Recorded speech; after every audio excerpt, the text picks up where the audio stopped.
Hey everyone, welcome back to the channel. Imagine if you could start a business and run it successfully for nearly 10 years and then go back in time and start that business all over from scratch, but you were able to keep all of the knowledge that you gained over that 10 years of running the business. I've been a print-on-demand seller for almost 10 years now, and today I'm going to share the 5 things that I wish I knew before starting print-on-demand on Etsy. These 5 are rarely talked about on YouTube, and they actually ended up being a deal breaker for me personally, which is why I don't sell on Etsy anymore. So without further ado, if you're thinking about selling on Etsy, I highly recommend watching this video first because nobody else is going to tell you these things honestly. So starting with the first thing you really need to know. The best way I can put this is if you were given the option to work 20 hours per week or work 40 hours per week and get paid the same amount, which one would you choose? The answer here seems pretty obvious. We'd choose the 20 hours per week. So that brings me into the first point. If you're going to sell print-on-demand on Etsy, it requires a lot more work compared to selling print-on-demand specific websites. As an Etsy seller, there are a couple really time-consuming tasks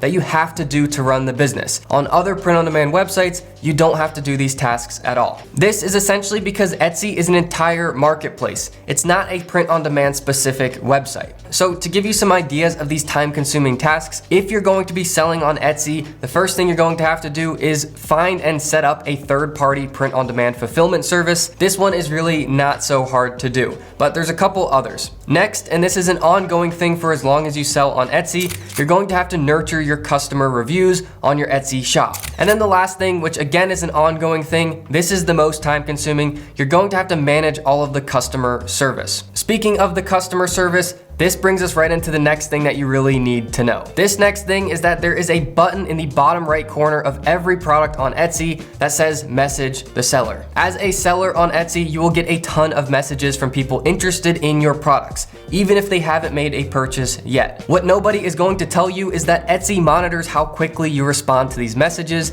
and response time is a big factor in how well you will rank on Etsy. Now, if you have experience with Etsy, you're probably thinking, well, you can just put the frequently asked questions down in the description of the product, and that will answer people's questions. But the reality of it is you can put as many FAQs as you want down in the description, and people are still going to be messaging you, asking about shipping, product customization, sizing, or something else. It's just kind of how it goes. So essentially with this one, the bigger you get on Etsy, the more you're going to be glued to your phone all day long trying to respond to customer messages as quickly as possible. So moving on to the third thing that you need to know here is that the setup process on Etsy to sell print-on-demand is far more challenging than it is on print-on-demand specific websites. Simply put, there is much more of a learning curve for Etsy than there is for these other websites. This is because Etsy is not an actual print-on-demand website. You're essentially just using Etsy as a marketplace to get organic traffic. That means that you are in charge of the actual print-on-demand fulfillment. Now, this part isn't all that challenging, but it's something that you just need to know. What you're going to have to do is integrate with a third-party print-on-demand fulfillment service. The most common ones out there are Printful or Printify, but you have to go through that integration and that setup. Now, I should mention that these print-on-demand fulfillment services, they're free to use and integrate with Etsy. But it's really important to note that they are not Etsy themselves. So you're going to have to learn how to use Etsy, and you're also going to have to learn how to use these third-party fulfillment services. It's just more of a learning curve for a new seller that doesn't exist on these other print-on-demand websites. Now, speaking of using Etsy for their marketplace and using the print-on-demand fulfillment service for the print-on-demand, there are fees associated with both. Now, starting with Etsy, there is a listing fee. It's 20 cents per listing, which really isn't a lot of money, but every time you upload a design, you're going to have to pay that. And once you start getting into the hundreds or thousands of designs uploaded, that 20 cents really starts to add up. The part that kind of gets me here is that the other print-on-demand websites, they have no fees at all. So you can literally upload thousands or tens of thousands of designs on these websites totally for free. Now, coming over to the other side, the print-on-demand fulfillment services, as I said before, they are free to use and integrate. However, since it's a third-party fulfillment service and not directly on Etsy,